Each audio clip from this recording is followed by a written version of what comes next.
पृथ्वी पहले किस में लीन थी और अभी किस में लीन है और आगे किस में लीन होगी? हमने आपको बताया, एक दिन बताया जी, ये साइंटिफिक पूरी बातें कि पृथ्वी का केंद्र क्या, पृथ्वी किस पर स्थित है ना, हम बताए थे आपको। सबसे पहले 5 तत्वों को समझना पड़ेगा, पृथ्वी, जल, वायु, अग्नि, आकाश। तो समझो, आकाश जो है, माइक दो बेटा बच्चे को, माइक जो आकाश है ना, आकाश से वायु उत्पन्न होती है। आकाश से क्या निर्मित हुई? वायु। आकाश का आधार क्या है? वायु। वायु का आधार क्या है? वायु से क्या तैयार होती है? वायु से अग्नि तैयार होती है।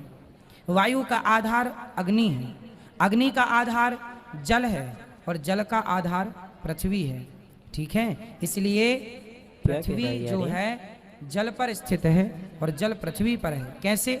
जैसे आप तालाब में एक कमल का पुष्प फेंक दीजिए तो वो कमल का पुष्प पानी में बिल्कुल स्मूथली पड़ा रहेगा। उसी प्रकार समुद्र, उस प्रकार जल में ये पृथ्वी पड़ी है आराम से, बिना विघ्न के, आनंद पूर्वक। तो पृथ्वी का आधार जल है और जल का आधार पृथ्वी, दोनों एक दूसरे के पूरक है। 35 से 40 साल पहले कुछ साइंसदान ने तहकीक की एक मौजू पे, तख्लीक कायनात, मतलब क्रिएशन ऑफ द यूनिवर्स। और इन साइंसदान ने कहा कि हमारी कायनात सबसे पहले एक प्राइमरी नेबुला था, बुनियादी गोला, इब्तिदाई गोला। उसके बाद there was a secondary separation, दूसरी जुदाई, दूसरी अलैदगी, और एक बड़ा धमाका होता है बिग बैंग। उसके बाद वजूद में आया गैलेक्सीज, कहकशाएं, सितारे, सैयारे, चांद, सूरज और ये जमीन जिस पे हम रहते हैं। इसे साइंसदान ने कहा बिग बैंग, बड़ा धमाका। ये जो साइंसदान ने तकरीबन 40 साल पहले ढूंढा किस तरीके से कायनात वजूद में आई, तख्लीक कायनात, कुरान मजीद में इसका जिक्र 1400 साल पहले है। और मैंने इस तकरीर के शुरू में एक आयत की तिलावत की, सूरह अंबिया की, सूरह नंबर 21 आयत नंबर 30, जहाँ अल्लाह सुब्हानहू व तआला फरमाते, अवलम यरल लज़ीना कफरू, क्या इनकार करने वाले ये नहीं जानते, अन्ना समावाति वल अर्दा कानता रतकन फफतकनहुमा, कि जमीन और आसमान एक थे, जुड़े हुए थे और हमने उन्हें जुदा किया।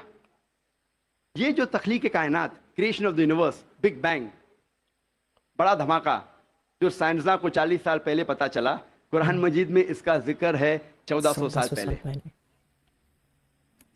कुरान मजीद में अल्लाह सुब्हानहू व तआला फरमाते हैं सूरह फुसिलत में, सूरह नंबर 41 आयत नंबर 11 और 12 में, कि अल्लाह सुब्हानहू व तआला ने आसमान की तरफ देख के कहा जब वो धुआं था कि आसमान और जमीन एक साथ आ जाओ, विलिंगली और अनविलिंगली, अपने मर्जी से या अपने मर्जी के बिना। और उनने कहा कि हम अपने मर्जी से एक साथ आ जाते हैं। कुरान मजीद में लिखा है कि आसमान सबसे पहले धुआं था, अरबी लफ्ज है दुखान। और आज के साइंसदान ये कहते हैं कि कायनात बनने के पहले धुआं था, ये आसमान धुआं था। इंग्लिश में कहते हैं गैस, लेकिन अरबी में दुखान के मानी है स्मोक। कुछ मुफस्सरीन ने तर्जुमा किया मिस्ट, धुंध, जो मेरे हिसाब से सही तर्जुमा नहीं, क्योंकि धुंध होता है ठंडा और धुआं होता है गरम। धमाके के बाद हम अक्सर देखते हैं गरम धुआं, धुंध नहीं देखते। तो कुरान मजीद में लिखा है कि आसमान था धुआं। और आज साइंस ये कहती है कि स्मोक गैस से और बेहतरीन लफ्ज है। जो कुरान मजीद में दुखान लिखा है वो गैस से और बेहतरीन है, और scientifically smoke is a better word than gas. आप सोच सकते हैं, कुरान मजीद में इसका जिक्र है 1400 साल पहले।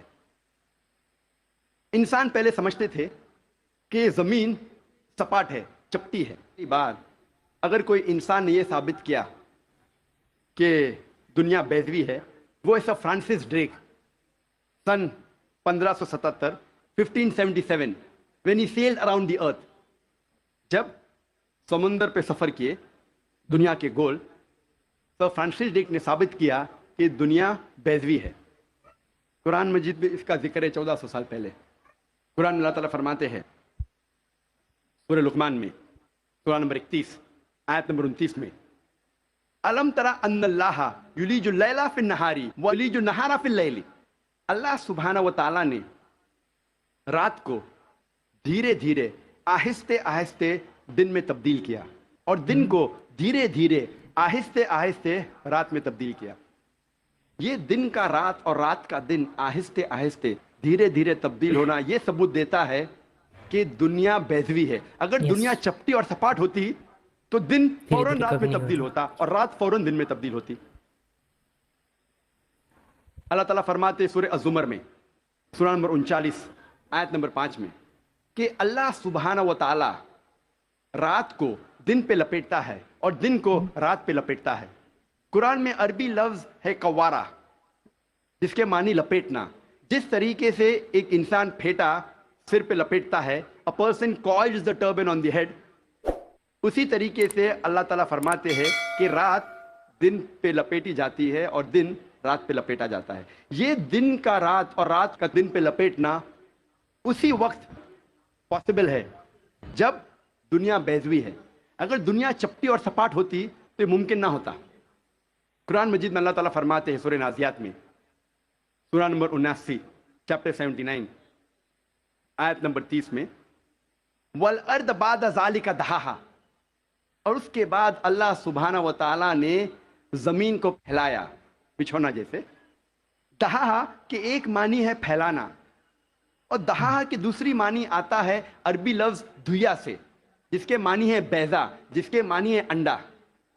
اور ہم جانتے ہیں کہ دنیا گول ہے, بیضوی ہے, اور ہم یہ بھی جانتے ہیں آج کہ دنیا پوری طریقے سے گول نہیں ہے. وہ اوپر اور نیچے سے from the poles it is flattened, اوپر اور نیچے سے چپٹی ہے, جسے ہم کہتے ہیں انگریزی میں جیو اسفیریکل ان شیپ, عرضی بیضوی. اور یہ لفظ جو دہا ہے وہ عام انڈے کے لیے نہیں ہے, عام بیضے کے لیے نہیں, خصوصاً شتر مرغ کے انڈے کے لیے, شتر مرغ کے بیضے کے لیے. اور جب ہم دیکھتے ہیں شتر مرغ کا بیضا انڈا اس جیو اسفیریکل ان شیپ, عرضی بیضوی کے شکل میں ہے. آپ سوچ سکتے ہیں 1400 سال پہلے اس کتاب میں لکھا ہے کہ یہ زمین, یہ دھرتی اس جیو اسفیریکل ان شیپ, عرضی بیضوی